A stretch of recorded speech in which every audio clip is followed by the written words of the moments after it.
made RX-78-2 US Gundam American type. Now that's a pretty long name.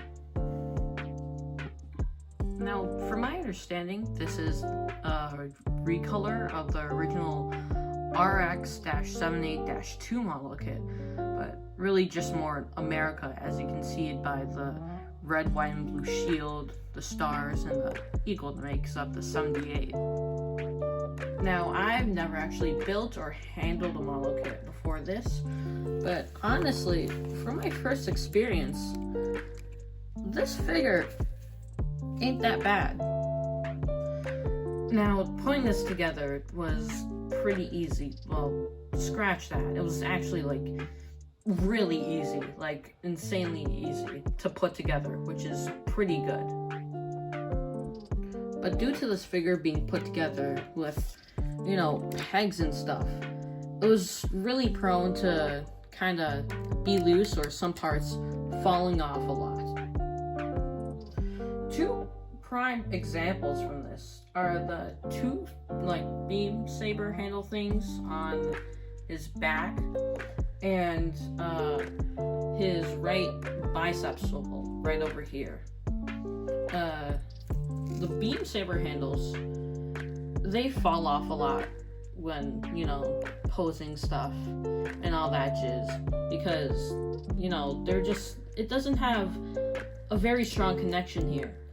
And some of the pieces here, like, you know, like especially this right bicep here, are really loose. Like, I had to go in there with like some, you know, like floor polish or something to thicken up the peg. So now it's not too loose, but, you know, as you can see here, it's still kind of loose. So there may be some quality control issues with this figure.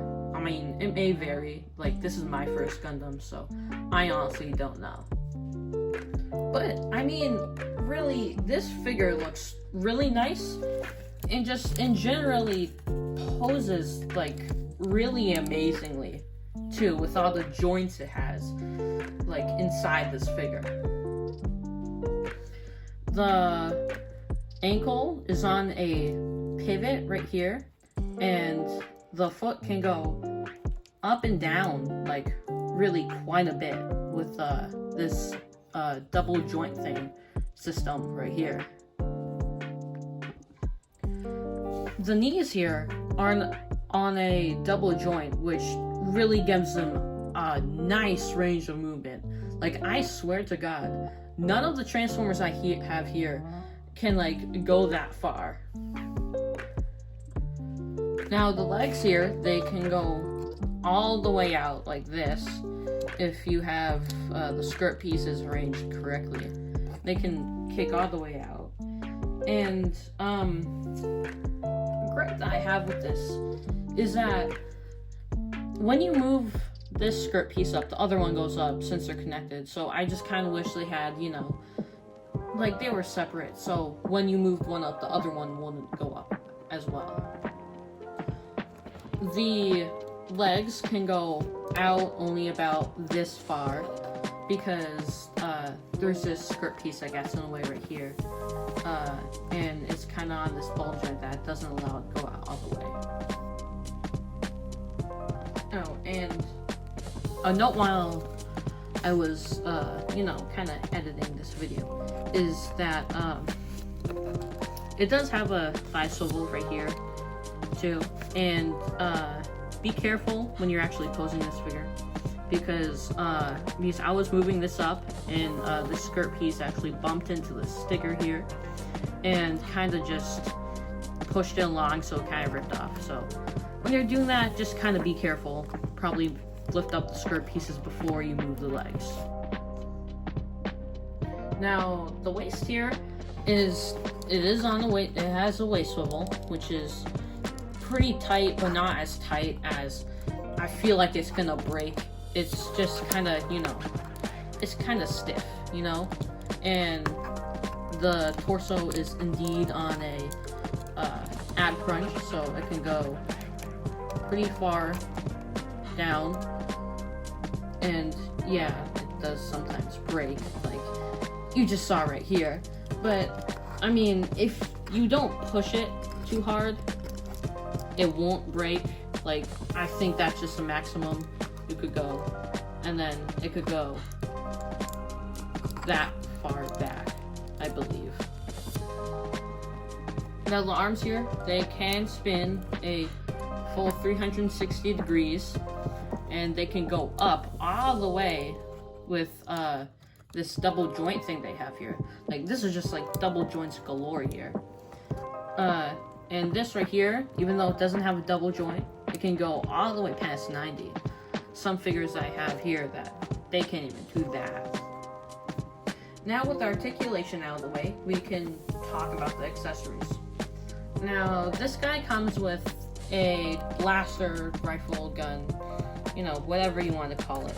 And it also comes with a shield that you could put in on the hand, which just slots into the hand right there and kind of pegs into this right here to secure it in place. Now on the shield, you know, the red and white striped stickers are hard to put on, and yes, it does come with stickers. I believe like every single model kit comes with stickers. But I mean, it's not too bad to put on. I mean, it was a bit tricky here, but all the other ones, you know, they were really easy to do. Now you could take the shield here, remove it, and then you could rearrange this peg right here, so it goes in like that. Then you have a peg here and a port right here, and it just goes in right there. And now you could store, you know, the shield on the back of your Gundam. Now these here, they do not fall off, like, at all. Like, you can see here, like, I can't even get them out, you know? I feel like other parts on this figure will come off before the guns and the shield will come off. So these are just really good classic Gundam accessories that you should probably just display your figure with all the time, really. Like, they're just really good figure accessories. Now, I think this is just a really good figure that you should just try to pick up if you want to get into Gundam, or honestly, if you're already into Gundam. So, yeah, but some other stuff I have with this figure, I'm just gonna go into some negatives right here. Sometimes when I'm moving out, or like just moving the legs, honestly, I just kinda, you know, it comes off kinda often, which is a bit annoying, but I mean, it's kinda just an easy fix, like that. As I was saying before, some pegs do not have the greatest connection, to be honest, because, you know, it's all just pegs and ball joints, which is all this figure is, because of course you need to put it together. That's what the whole Gundam Gunpla thing is. But warning, when buying this figure, do not be fooled by the size of the box, because this figure is about the size of, you know, a normal modern deluxe class figure, as you can see here with Bumblebee right there. It's just the size of a modern deluxe class. But the size of the box, like when put vertically, is, you know, it's the size of a leader class figure over there. Look, now I know it's supposed to make up for space for like all the little clip things that hold all the pieces together, like these things right here. But I mean, they could have at least like broken them up into halves, like this right here, so it wouldn't make, you know, take up too much space. So really, just go get this figure, like right now. Go to Target right now and get the figure. It just poses so well, like, and is really easy to put together. So really, if you want to if you are into Gunpla or want to get into it like I do, just go ahead and pick this figure up. It's only like 10 bucks at Target. It's really worth it. So, yeah. This has been my video review of the entry grade RX-78-2 US Gundam American type.